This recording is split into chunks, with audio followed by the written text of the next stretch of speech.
이번 영상은 앞서 예고한 대로 드레싱 특집 1편입니다.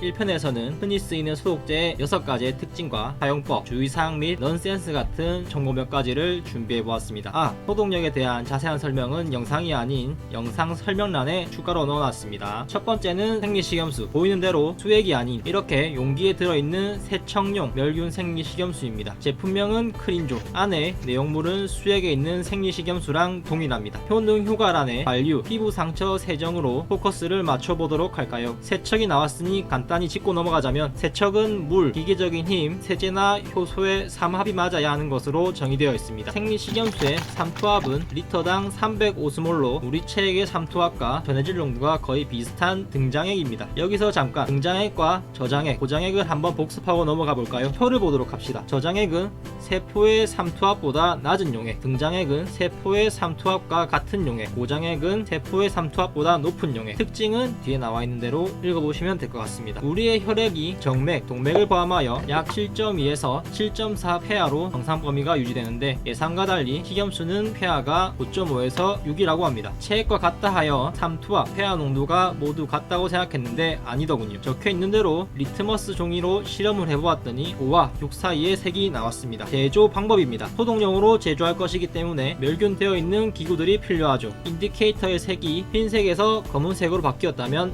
멸균 과정을 거쳤다고 봅니다. 여기 스티커를 본다면 소독 전과 소독 후의 색깔이 바뀐 것을 볼 수가 있죠. 멸균된 코튼볼이 있는 1호캔과 3호캔을 준비하고, 멸균하게 1호캔의 뚜껑을 연 뒤 크린조 5분의 4 정도까지 부은 다음 코튼볼을 채워줍니다. 한번 제조한 것은 24시간 이내에 사용해야 하며, 개봉이 잦다면 분무마다 교체해주는 것도 나쁘지 않습니다. 주로 환부를 세척하는데 이용하며 닦거나 쏘거나 붓거나, 세척 자체로도 흐르는 물에 의해 80%는 소독의 효과를 본다고 하죠. 상처에 이물이 있다면 소독을 하여도 소독 효과를 100% 발휘하지 못하기 때문에 소독 전 세척도 상당히 중요합니다. 여기서 소금물이라고 자극적이지 않을까 생각하시는 분들이 계실 텐데요. 앞서 말한 대로 체액과 거의 비슷한 수준으로 만들어졌기 때문에 어느 소독제보다 자극이 적습니다. 그렇기 때문에 소금물이라고 자극이 될 거라는 편견은 버려도 됩니다. 크린조는 멸균적으로 사용 시 개봉 후 24시간 이내까지만 유효하며, 그 이후에는 폐기가 원칙입니다. 다음은 과산화수소수. 제가 어릴 때만 해도 과산화수소수를 많이 썼는데, 알고 보니 피부에 자극을 주며 상처 치유를 지연시킨다는 이유로 상처 소독에 권하지 않습니다. 용액 안에 100ml당 8.57g의 농도로 함유되어 있고, 순수 과산화수소수의 농도로 2.5에서 3.5%의 농도입니다. 산부에 바르면 산소 거품이 생기는데, 그 이유는 혈액과 세포 안에 카탈라제라는 효소와 반응을 일으켜서죠. 안에 많이 있는 효소인데 과산화수소수가 혈액을 통해 체내로 유입되는 것을 막는 효과를 보여줍니다. 이러한 특성 때문에 이 녀석은 소독보다 혈액에 관련된 것에 존재감을 발휘하는데, 상처 주변에 묻은 피딱지와 접촉을 하면 산화작용을 하죠. 이 작용으로 세척에 필요한 어느 정도의 압력이 필요도 없이 생리식염수로는 닦기 번거로운 것을 말끔히 지워줍니다. 단점이 있다면 산화 과정에서 혈액의 비린내가 심하게 올라온다는 것이죠. 그리고 호열, 혈변 감별을 위한 직장 수지 검사 때도 유용하게 쓰이죠. 한번 볼까요? 먼저 검사를 위한 드레싱 캔과 젤리를 준비하고 장갑을 낍니다. 환자에게 검사를 하고 난 뒤 이렇게 피가 묻어있는 경우도 있겠지만, 검은 색깔, 흑색변이 묻어있을 경우 육안으로는 감별이 힘듭니다. 그렇기 때문에 과산화수소수를 부은 곳에 손가락을 담그게 되면 이런 식으로 흑색변에 피가 만약에 섞여 있다면 거품이 올라오게 되죠. 그리고 공기 중에 산화한다고 하니 사용 후 밀봉은 확실히 해주어야 됩니다. 다음은 알코올. 알코올은 세균 세포에 있는 단백질을 변성시키며 살균력을 보인다고 하네요. 그런데 단백질은 물의 존재하에 더 빨리 변성하기 때문에 순수 알코올은 살균력이 낮습니다. 그렇기 때문에 물과 혼합된 농도로 있는 알코올을 사용하죠. 60에서 83%의 알코올은 1분 이내에 모든 바이러스를 불활성화시킬 수 있는 매우 강한 살균력을 가졌으나, 상처에 극심한 통증과 자극을 주며 피부 재생도 지연시킨다고 합니다. 너 피똥 싸고 기저귀 쳤나? 소독시켜줄게. 또한 빠른 휘발성으로 건조하게 만들기 때문에 상처 소독으로는 부적합한데요. 알코올은 맨피부 소독에 많이 사용하며 상처에는 사용을 특히나 권하지 않죠. 대부분 포비돈 요오드를 바르기 전 피부 준비나 혈관 내 주사 처치 전 손 소독제로 널리 이용하고 있습니다. 그 다음은 염화 벤잘코늄, 약 알칼리성이고 색깔은 무색 또는 옅은 노란색입니다. 제가 구매한 것은 노란색을 띠는군요. 피부 소독제, 세정제, 청소용 등 쓰임이 많은 약품입니다. 염화 벤잘코늄은 과산화수소수나 알코올 소독제와는 다르게 상처 부위에 자극이 적고 어린이들 상처의 살균 소독제로 수십 년간 안전하게 사용되어졌다고 사전적 의미에 적혀 있습니다. 가장 큰 장점인 상처 부위에 자극을 주지 않는 것 덕분에 안면부 소독도 이 소독제가 선호됩니다. 증류수 희석을 하며 벤잘코늄과 증류수의 희석 비율은 100대1 또는 1000대1에서 2.5로 점막 및 피부 소독용은 증류수 1리터에 10cc를 섞어 0.1% 농도를 제조하며 상처 소독용은 1리터에 1에서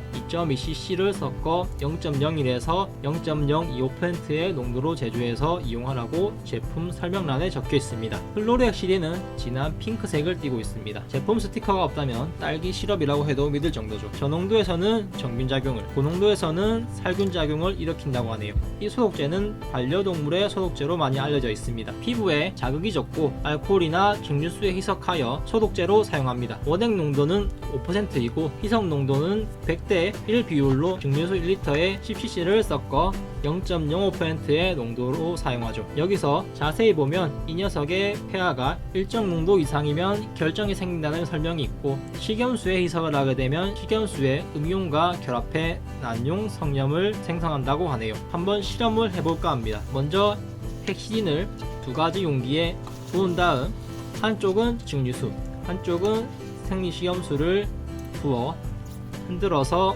안에 어떤 변화가 생기는지 보도록 하겠습니다. 오른쪽이 증류수, 왼쪽이 생리식염수입니다. 부은 다음 열심히 흔들어서 보게 되면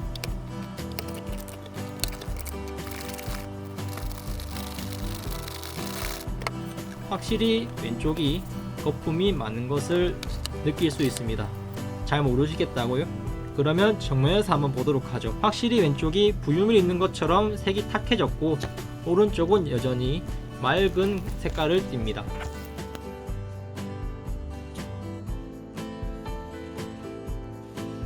그 다음 소독약의 끝판왕 포비돈 요오드입니다. 빨간 약으로 많이 알려져 있는 그런 약입니다. 보통 판매되는 용액은 10%로 창상 치료나 침습적인 시술을 하기 전 피부 준비 사용에 적합하게 만들어졌습니다. 피부에 바르는 상황일 때는 코팅의 개념이라고 하면 쉽습니다. 피부에 바르는 포비돈 요오드는 마르는 과정에서 생기는 요오드가 살균 작용을 하죠. A few moments later. 상처 부위에 바른 뒤 충분히 말린 후 멸균된 꺼즈로 한번 닦아주는 것이 좋겠죠. 앞서 언급한 소독약보다 넓은 살균 범위를 자랑합니다. 살균력이 강한 만큼 주의사항도 있는데요. 부작용은 피부 착색, 소독제로 인한 화상을 입을 수 있고 또 요오드이다 보니 갑상선 질환자, 신부전 환자, 6개월 미만의 영아에게는 사용을 하지 말라고 적혀 있습니다. 한번 소독솜을 만들어 볼까요? 이 녀석을 만들 때는 주의를 해야 합니다. 색이 짙고 쉽게 지워지지 않아서 조심스레 만들어야 하죠. 박력 있게 누르면 이런 사태가 발생합니다.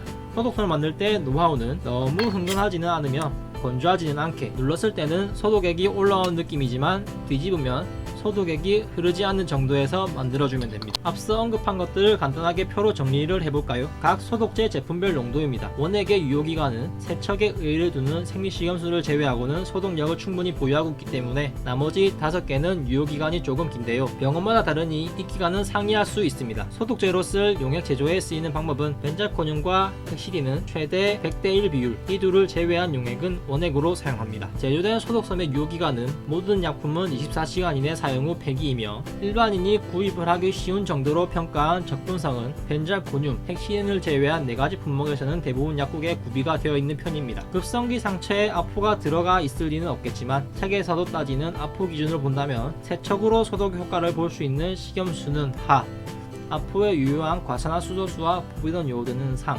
나머지 3가지에서는 중 또는 중하로 평가를 했습니다. 벤잘코늄은 많이 알려진 바가 없기 때문에 평가하기 모호했습니다.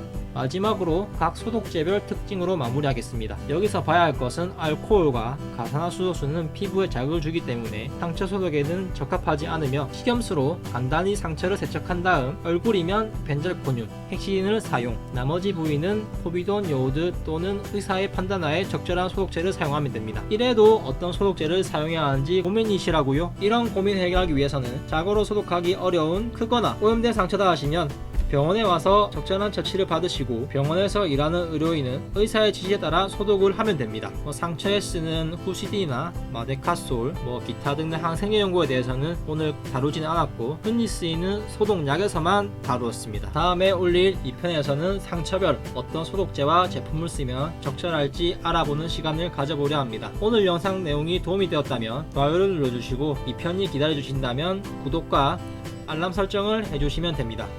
오늘 영상은 여기서 마치도록 하겠습니다. 시청해주신 분들 감사드리며 다음에 더 참신한 영상으로 뵙도록 하겠습니다.